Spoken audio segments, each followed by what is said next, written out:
3 days, 20 experts, millions of dollars on the line, and Mercer Dynamics, the tech giant that promised to reshape AI, was staring at a screen full of failure. Red error bars spiked like warning signs, code unraveling like a bad dream. Sloan Mercer, the CEO with a reputation colder than a winter storm, stood at the head of the boardroom, her voice cutting through the silence. "You've had your time. I want a solution, not excuses." Her heels clicked once, sharp, final, as she left the room. The door closed, leaving behind the bitter scent of burnt coffee and defeat. But outside, in the hallway, a janitor named Gavin Brooks bent to pick up a spilled soda can, his eyes catching something else. A whiteboard, glowing with equations that screamed mistake. He saw it, not as a janitor, but as a man who'd once dreamed of code before life rewrote his story. If stories like this speak to you, hit the like button and subscribe. There's more to come. Gavin, 36, single dad, night shift cleaner at Mercer Dynamics, wasn't supposed to be here. Not in this moment. His gray uniform hung loose, one earbud dangling, playing an old song his daughter loved. He'd been top of his class at MIT, cracking algorithms like puzzles until a hospital bed and a tiny hand changed everything. His wife, Ellie, gone too soon. His daughter, Lena, now 6, became his world. The degree, the career, the future. They all took a back seat. But the math, the patterns, they never left him. He stepped into the empty boardroom, mop leaning against the wall, and stared at the whiteboard. Lines of code, tangled logic, a linear model trying to tame nonlinear chaos. Wrong, all wrong. He muttered to himself, "Wait a minute." His eyes narrowed, tracing the equations. They're forcing a straight line on a curve that wants to bend. He grabbed a red marker, hesitated, then erased a chunk of the mess. With careful strokes, he drew a sigmoid curve, swapped 2 variables, and underlined a misweighted node. Simple, elegant, like tuning a guitar string. He stepped back, arms crossed, nodding. They've been looking at it backwards. A voice cut through the quiet, calm but sharp. "And you think you've got it right." Gavin spun around. Sloan Mercer stood in the doorway, her dark suit pristine, her eyes sizing him up like a chessboard. "I wasn't trying to mess with anything," he said, hands raised. "Just saw something off." Sloan stepped closer, scanning the board. "So, you're sweeping floors and rewriting $100 million algorithm." "Not rewriting," he said, voice steady. "Reframing, like switching from a dull knife to a sharp one. Same job, less pain." Her eyes flicked to him, really seeing him now. She pulled out a tablet, ran a simulation with his changes. 8 seconds ticked by. Accuracy up 18.4%, error down 60%. She didn't blink. Name: Gavin Brooks, night janitor, 3 shifts a week. Last education, MIT, left junior year. Why? "My wife passed. Needed to raise my daughter." Sloane's face didn't soften, but something shifted in her gaze. "Do you know what you've done?" "I saw something everyone else missed," he said, not boasting, just stating a fact. "Like a fortune cookie," she said, a half smile breaking through. "Or like this. If a pipe's clogged, don't keep pouring water. Unclog the drain. Be in conference room C tomorrow, 8 a.m. observer list." Gavin shook his head. "I don't need to be in a meeting." "That wasn't a suggestion, Mr. Brooks." "What about my daughter?" "Snacks and zoo tickets if needed." "She doesn't need much," he said. "Just one reason to believe her dad's worth being proud of." Sloan paused, her voice quieter now. After tonight, she might have won. She turned and left, her heels fading down the hall. Gavin stood there, marker still in hand, the whiteboard glowing like a victory he hadn't meant to win. He glanced at his mop, propped in the corner. "Guess I owe you a raise, old friend." That night, he didn't sleep. Lena, wide-eyed, demanded the story. So she just walked in. "And you weren't scared." "Sweetheart," he said, tucking her hair behind her ear. "When you've held someone's hand through the worst day of your life, CEOs don't scare you." Lena grinned, not a kid's smile, but one that saw him. "I think she likes you," she whispered. He chuckled, kissed her forehead, and stared at the ceiling, wondering what he'd just stepped into. By 7:50 a.m., Gavin stood outside conference room C in his cleanest shirt, a faint coffee stain at the hem. His satchel held a notepad, a pencil, and Lena's drawing, a stick figure with a mop and a lightning bolt. The room buzzed with suits, screens flashing charts, timelines, data points. The air smelled of stress and mints. Sloan entered, and the room snapped to attention. She glanced at Gavin, pointed to a chair. "That's your seat." He sat, feeling every eye on him, not as a colleague, but as an intruder. "Let's begin," Sloan said, her voice slicing through the tension. "Yesterday, we almost lost a contract. Today we have a solution." She tapped her tablet, and Gavin's red marker sketch filled the screen. Murmurs rippled. Eyes flicked to him, then away. "Someone gave us a gift," Sloan said. "This adjustment cut our error by 60%. Made it clear expertise doesn't always wear a suit. A hand rose. Jason Marlowe, senior engineer, Stanford MBA, voice dripping with restraint. How do we know this isn't a fluke? Run it, Sloan said. Jason typed. The simulation ran. No errors. It works, he admitted, but his tone said he wasn't happy about it. Could be luck, he muttered. Gavin spoke, calm, clear. If it is, I hope we're smart enough to learn from luck when it walks in with a mop. The room laughed, not loudly, but enough to shift the air. Sloane's eyes met his, a flicker of approval, and Gavin felt something new. Maybe, just maybe, he wasn't out of place after all.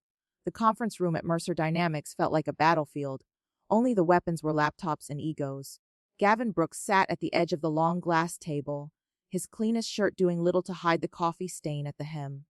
Around him, engineers in tailored blazers tapped at screens, their faces tight with the kind of tension that comes when a project worth millions teeters on the edge.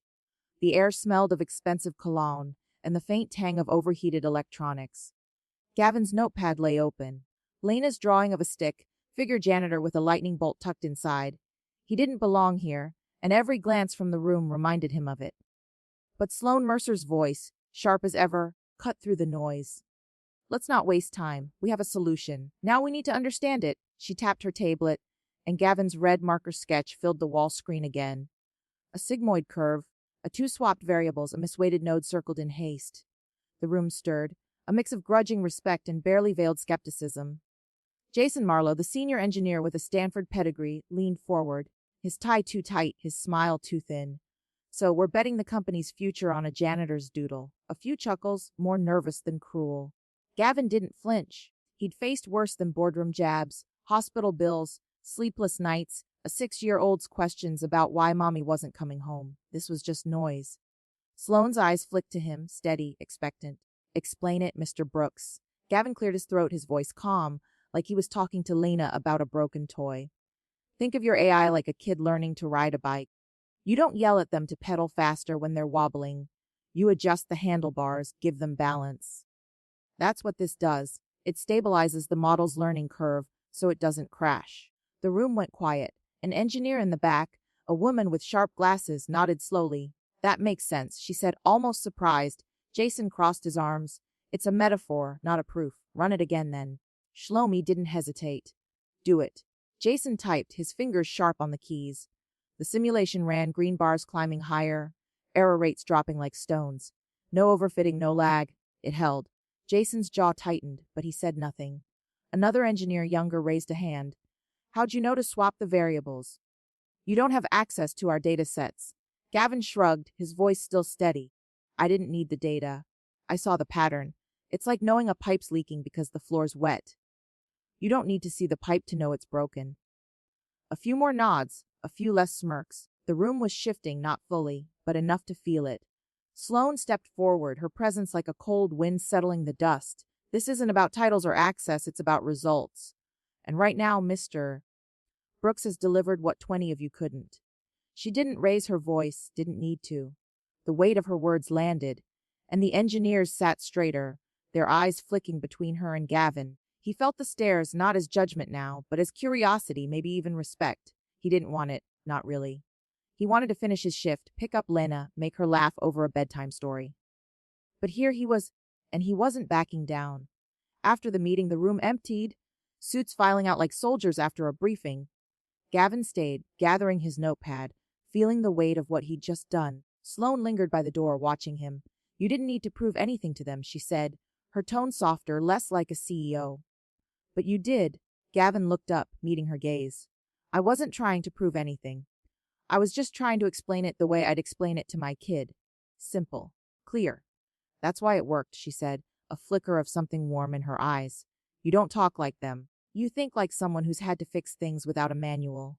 They walked to the elevator, the hallway quiet except for the hum of overhead lights. Gavin adjusted his satchel, Lena's drawing crinkling inside. Why'd you put me in there? He asked, not accusing, just curious. You could have taken the sketch, run with it, left me out. Sloan pressed the elevator button, her reflection sharp in the steel doors. Because you saw what they didn't. And I'm tired of hearing the same voices in the same rooms. He nodded, not sure what to say. The doors opened, and they stepped inside, the space small, the air close. Do you always think like that? She asked. In stories, analogies, only when I'm talking to someone who'll listen, he said, like Lena or you. The elevator hummed, descending slowly. Sloan didn't look at him, but her voice was quieter now, less guarded. I don't listen enough, always managing, always controlling. Gavin glanced at her, surprised by the admission. Sounds lonely, he said, not judging, just stating. It is, she said so softly he almost missed it. The doors opened, and she stepped out first, her heels clicking on the lobby floor. Be here tomorrow, she said over her shoulder. Same room, same time. We're not done. Gavin watched her go, her silhouette sharp against the glass walls, and felt something shift inside him. Not pride, not victory, but a sense that he just stepped into a story he hadn't meant to write. Back at his shift that evening, Gavin pushed his cart through the halls, the mop gliding over the tiles. But it was different now. A few engineers nodded as they passed, one even said, "Nice work, man." No sarcasm in his tone. Gavin didn't smile, just nodded back, but it felt like a crack in the wall he'd always felt between himself and this world. He thought of Lena, waiting at home, probably drawing another stick figure, maybe one with a bigger lightning bolt this time. He thought of Sloan alone in her office, staring at a screen that held his changes. He didn't know where this was going, but for the first time in years, he wasn't just cleaning up someone else's mess. He was building something, and it felt like it might matter. The hallways of Mercer Dynamics were quieter now, the hum of late-night servers the only sound as Gavin Brooks pushed his cleaning cart past glass-walled offices. The air smelled of lemon polish and static, a reminder of the world he'd stepped into, one he still didn't fully trust. His shift was nearly over, but his mind was still in that conference room, replaying the moment Sloan Mercer's eyes met his. Not with the cold calculation he'd expected, but with something closer, something human. He didn't know what to make of it, only that it felt like a door left cracked open, letting in light he hadn't seen in years. He paused by a vending machine, fishing for change, when her voice broke the silence. "You're still here, Mr. Brooks." Sloan stood at the end of the hall, her blazer gone, sleeves rolled up, a takeaway coffee in her hand. No heels tonight, just flats, like she decided to stop performing for the day. Gavin straightened, wiping his hands on his uniform. "Figured I'd finish what I started, you." She shrugged, leaning against the wall, her posture looser than he'd ever seen. "Couldn't sleep. Too many numbers running in my head." He nodded, understanding. "Been there. Except mine are usually grocery bills and school supply lists." She gave a small laugh, not the polished kind she used in boardrooms, but something raw, unguarded. "You make it sound so simple." They walked to the break room, the one with the corkboard cluttered with old flyers and a coffee maker that never stopped gurgling. Gavin sat on a plastic chair, Sloan on the edge of a table, her coffee steaming between them. "Why do you do it?" she asked, her voice softer now, like she was peeling back a layer. "The analogies, the stories. You could have thrown jargon at them today, but you didn't." Gavin looked at his hands, calloused from years of mops and midnight shifts. "Because that's how I explain things to Lena. If I can make a 6-year-old understand why the sky's blue, I can make a room full of engineers see a bad algorithm. It's not about being clever, it's about being clear." Sloan sipped her coffee, her eyes studying him over the rim. "My mother used to say clarity is weakness," she said almost to herself. "Show them everything, and they'll use it against you." Gavin tilted his head. Sounds like she was fighting a different kind of battle. "She was," Sloan said, her voice tightening. "She built this company from nothing, taught me to win at all costs. But some days I wonder what I'm winning." Gavin didn't push, just let the silence sit, the way he did when Lena needed to work through a tough question. Finally, he said, "When Ellie, my wife, passed, I thought winning was just keeping Lena fed, safe, happy. Took me years to realize I was teaching her how to lose well, too. How to keep going when the world doesn't play fair." Sloane's eyes flicked up, meeting his, and for a moment she wasn't the CEO. She was just a woman carrying too much for too long. "I don't know how to lose," she said, her voice barely above a whisper. "Never learned. Always had to be the one still standing." Gavin leaned forward, his voice gentle but firm. "You don't have to lose to learn how to bend. Sometimes you just need to stop carrying the whole damn world alone." She looked away, her fingers tightening around her cup, but she didn't argue. That, in itself, felt like a small victory. They talked longer than either expected, the conversation drifting from code to childhoods, from the pressure of deadlines to the quiet joy of Lena's drawings. "I used to read her this book about a dragon who thought it was a pigeon," Gavin said, a smile tugging at his lips. She'd laugh every time it tried to fly and set something on fire. Sloane's eyes lit up, a rare spark. I had a book like that. Old fairy tales, the kind where the hero never wins clean, always a cost. Did you believe in them? He asked. The heroes. She paused, then nodded. Still do. Just don't know if I'm one of them. The break room clock ticked past midnight, but neither moved. Gavin told her about Ellie, how she'd hum off key while cooking, how her laugh could fill a room even when it was empty. Sloan listened, her usual armor gone, and shared something of her own. A memory of her mother, fierce and unrelenting, teaching her to negotiate before she could tie her shoes. She didn't teach me how to be soft, Sloan said, her voice raw. Said it would make me weak. Gavin shook his head. Soft isn't weak. It's what keeps you from breaking. Ellie taught me that. Lena's teaching me again. Sloan looked at him, really looked, like she was seeing past the janitor's uniform, past the coffee stain, to the man who'd rebuilt a life from ashes. You're not what I expected, she said almost to herself. Neither are you, he replied, his voice warm, steady. Thought you'd be all edges and orders. But you listen. That's rarer than you think. She didn't smile, but her eyes did just for a second, and it was enough to make the room feel less cold. As they left the break room, the halls were silent, the city outside a tapestry of lights and shadows. Sloan paused by the elevator, her coffee cup empty now. You're in the strategy meeting tomorrow, she said, not a question. Gavin nodded. I'll be there. But don't expect me to wear a tie. She gave a small laugh, the sound softer than he'd heard before. Don't expect me to stop pushing you. You're too good to stay invisible. He didn't know how to answer that, so he just nodded, feeling the weight of her words settle like a promise he wasn't sure he could keep. Back at his apartment, Gavin found Lena asleep on the couch, a half-finished drawing of a dragon and a woman in a suit clutched in her hand.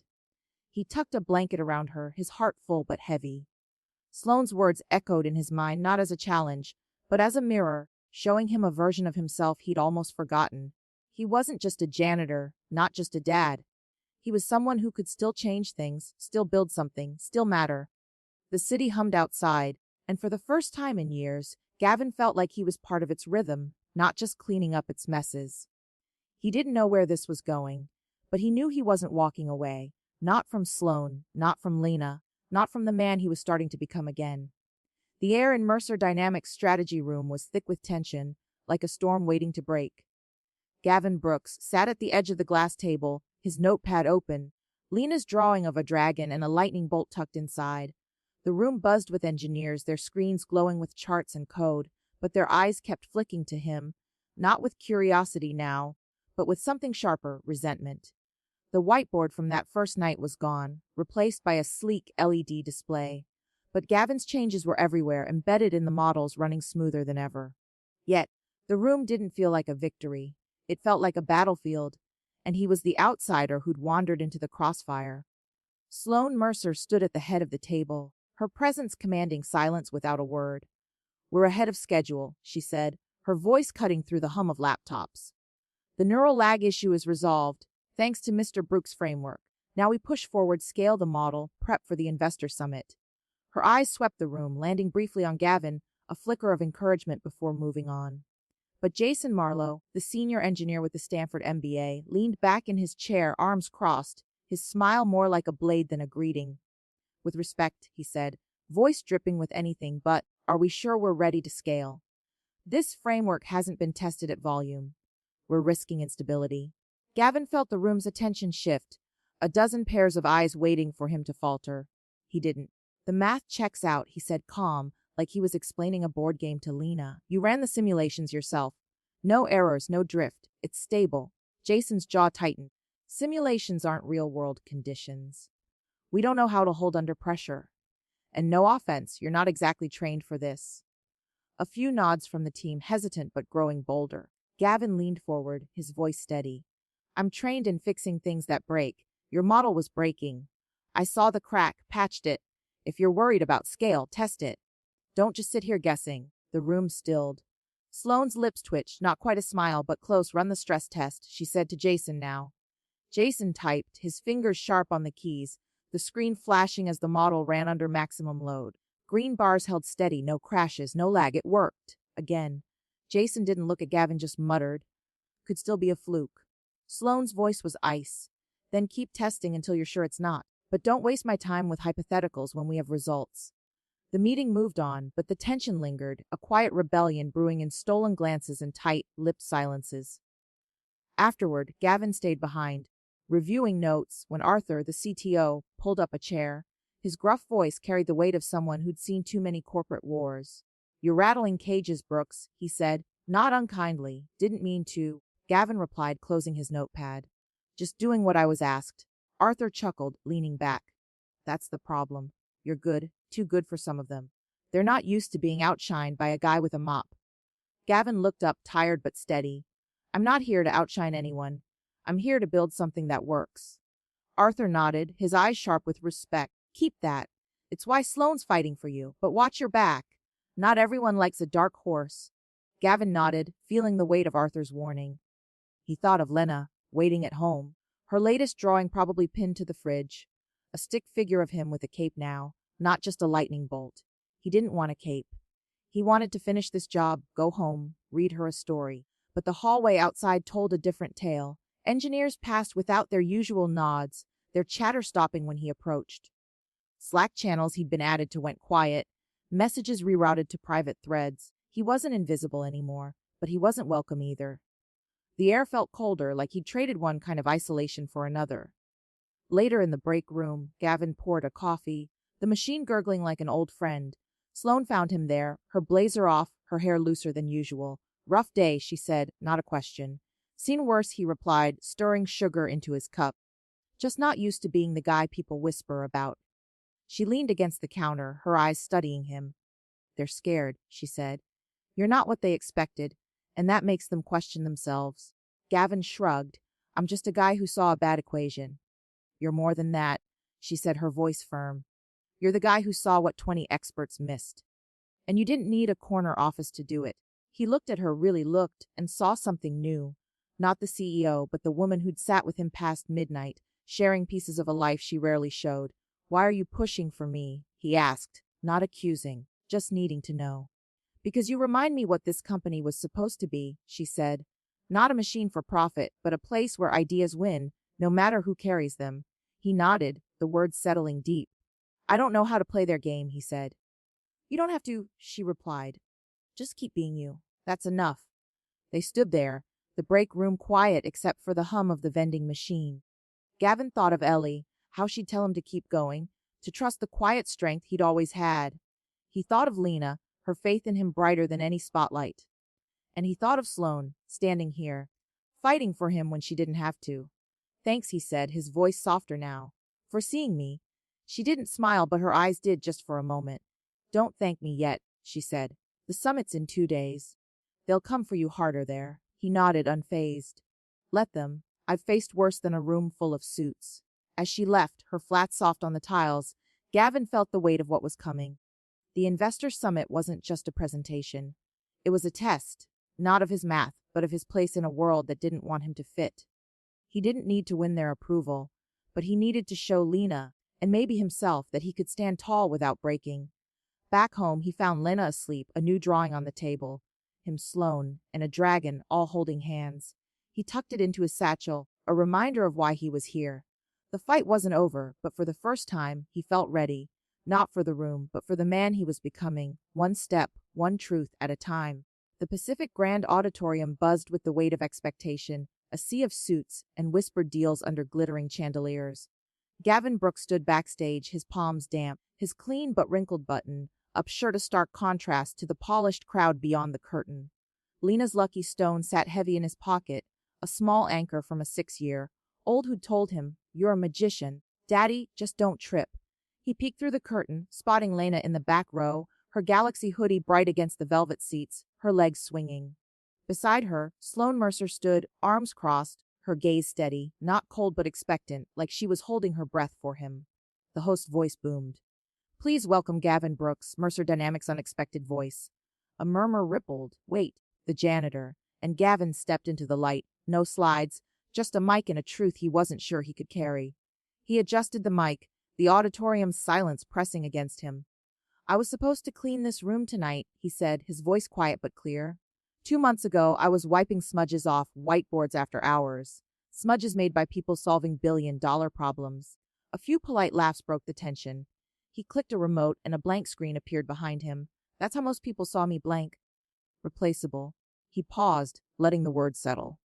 But one night, I saw something on one of those whiteboards. A mistake. Not a smudge, a missing piece. He clicked again, and his hand-drawn neural network sketch filled the screen. Crude but honest. I don't have an MBA, he said, walking slowly like a teacher, not a performer. I don't own a tie. But I know what it's like to stretch one paycheck into 6 solutions. To raise a daughter who believes dragons are just shy pigeons. More laughter, warmer now. What we're doing at Mercer Dynamics isn't just code, it's clarity. A chance to make systems more human, not less. He clicked once more, revealing Lena's drawing. A stick figure with a mop beside a machine labeled AI loop. Machines learn like kids, he said. Trial, error, patience, trust. And sometimes the right correction at the right moment. I'm not a genius. I'm just the guy who saw what was missed because I wasn't afraid to look. The room was still. Then a woman in a red blazer stood, clapping softly. Another joined, then another, until the auditorium roared with applause. Not for polish, but for truth. Gavin stood there, heart pounding, not with fear, but with release, like he'd finally exhaled a breath he'd held for years. Backstage, Sloan met him, her eyes softer than he'd ever seen. You made them question their egos, she said, voice low. Not bad for a night's work. He grinned sheepish. Wasn't the plan. Just wanted to be honest. That's why it landed, she said. And for a moment, they stood closer than they needed to, the air between them warm with possibility. The summit buzzed on, but Gavin's moment lingered. Investors approached, shaking his hand, asking questions not about code but about him, where he'd come from, how he'd seen what others hadn't. He answered simply, no flourish, just facts. Arthur, the CTO, found him later, a rare grin on his face. You didn't just save the project, Brooks. You gave us a story people will talk about for years. Gavin shrugged. Just did what I was asked. Arthur clapped his shoulder. Keep doing it. We're making you lead innovation advisor effective immediately. Gavin blinked, stunned. I don't know what to say. Don't say anything. Just don't stop being you. Back in the crowd, Lena tugged at Sloan's sleeve, her eyes wide. Did Daddy do good? Sloan knelt, meeting her gaze. He did better than good. He showed them what courage looks like. Lena grinned. Told you he's a magician. Sloan laughed, a sound so rare it turned heads. Maybe he is. Gavin watched them from across the room, his daughter and the woman who'd seen him when he was invisible. His heart felt full, not with pride, but with something quieter, gratitude for a moment he hadn't dared dream of. Jason Marlowe approached, his tie looser now, his face less guarded.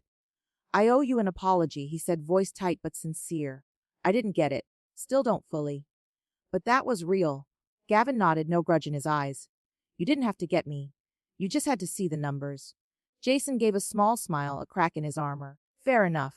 He walked away and Gavin felt the room shift again, not fully accepting, but less hostile, like a door left ajar. Later, in a quiet corner, Sloan found him, her blazer off, her posture softer than he'd ever seen. Why'd you fight for me out there? He asked, his voice low, searching. She looked at him, no defenses left. Because you reminded me what I forgot. Brilliance doesn't need a title, it just needs a chance. He nodded, her words settling deep. And you, why'd you stay? She paused, then said, because you make me want to be more than a CEO. You make me want to be human. The words hung between them, raw, unguarded, a bridge neither had planned to cross. As the summit wound down, Gavin slipped out to find Lena, who was drawing on a napkin. A dragon, a woman in a suit, and a man with a mop, all under a starry sky. He hugged her tight, feeling the weight of the day lift. You proud of me, kiddo? She nodded, her eyes bright. You didn't trip Daddy, that's a win. He laughed, the sound freer than it had been in years. Back in the auditorium, Sloan watched them go, her heart lighter than it had been in a decade. Gavin hadn't just saved a project. He'd saved a piece of her, too, a piece she hadn't known was missing until a janitor walked into her boardroom with a marker and a truth she couldn't ignore. The Mercer Dynamics office was quiet now, the hum of servers replaced by the soft patter of rain against the glass. Gavin Brooks stood in the hallway, his cleaning cart long gone, replaced by a laptop bag slung over his shoulder. The summit was over. His title, Lead Innovation Advisor, still felt like a borrowed jacket, too big, too new. But Lena's drawing, tucked in his pocket, grounded him, a stick figure of him, Sloan, and a dragon, all holding hands under a starry sky. He'd done what he set out to do, shown Lena her dad could be more than a shadow in a hallway. But something else lingered, a feeling he hadn't named yet. stirred by Sloane's quiet presence, her belief in him when he'd forgotten how to believe in himself. Sloan found him in the break room, the one with the corkboard and the ever-gurgling coffee maker. She wasn't the CEO tonight. No blazer, no heels, just jeans and a sweater, her hair loose for the first time. "You didn't go home," she said, leaning against the doorframe, her voice softer than usual. "Neither did you," Gavin replied, stirring sugar into his coffee, the familiar ritual steadying him. "Lena's with her aunt tonight. Thought I'd figure out what comes next." Sloan stepped inside, sitting on the edge of the table, her eyes searching his. "What comes next is up to you," she said. "You've got a seat at the table now. But I don't think that's what you're wondering about." He looked at her, really looked, and saw the woman who'd stood by him through whispers and doubts, who'd laughed with him over late night coffee, who'd seen his truth before he could. "You're right," he said, his voice low. "I'm wondering why you kept showing up. Why you didn't let me fade back to the mop." Sloane's lips curved, not quite a smile, but close. "Because you're not just the guy who fixed the code. You're the guy who made me remember what it feels like to care about something other than winning." Gavin's heart thudded, not from nerves, but from the weight of her words, raw and unguarded. They talked, the conversation easy now, like a path they'd walked before. He told her about Lena's latest obsession, building Lego dragons with wings that actually flapped. She told him about her childhood, sneaking books under the covers because her mother thought stories were a waste of time. "I used to dream of being someone else," Sloan said, her voice quiet. "Someone who didn't have to be perfect." Gavin leaned forward, his coffee forgotten. "You don't have to be perfect. You just have to be here." She looked at him, her eyes bright with something new. Vulnerability, maybe, or hope. "That's what scares me," she said. "I don't know how to just be." He reached into his pocket, pulling out Lena's drawing, unfolding it carefully. "This is what she thinks we are," he said, pointing to the stick figures. "A team. Not because we're perfect, but because we show up." Sloan stared at the drawing, her fingers tracing the crayon lines. "Your daughter's smarter than both of us," she said, her voice thick. Gavin nodded, a smile tugging at his lips. "She gets it from her mom, but she's teaching me too. Teaching me to stop hiding." Sloan met his gaze, her defenses gone. "And what's she teaching you now?" "That some things are worth risking everything for." The room went quiet, the rain outside a soft rhythm. Gavin took a breath, his heart steady but full. "I didn't plan this," he said, his voice gentle but sure. "But I'm falling for you, Sloan. Not the CEO, not the title. The woman who laughs at my bad coffee, who fights for what's right even when it's messy. I don't know what this looks like, but I want to find out." With Lena. Sloane's breath caught, her eyes searching his, like she was looking for a catch, a reason to run. She didn't find one. "I'm not good at this," she said, her voice trembling, "at letting people in. But you make me want to try." He stepped closer, not rushing, just close enough to feel her warmth. "Then try," he said. "We'll figure it out together. One step at a time." She nodded, a tear slipping down her cheek, and for the first time, she didn't wipe it away. They stood there, the break room small and ordinary, but it felt like the center of the world. Gavin reached for her hand, his fingers brushing hers, and she didn't pull away. It wasn't a grand gesture, just a promise, quiet and real. The next morning, Gavin woke to Lena's voice, bright and insistent. "Daddy, you're late for pancakes?" He stumbled into the kitchen, where Lena stood on a stool, flour on her nose, a mixing bowl teetering on the counter. Sloan was there too, in one of Gavin's old flannel shirts, laughing as she tried to salvage a lumpy batter. "You're terrible at this," she said, grinning at him. Lena chimed in, "Told you she'd stay for pancakes."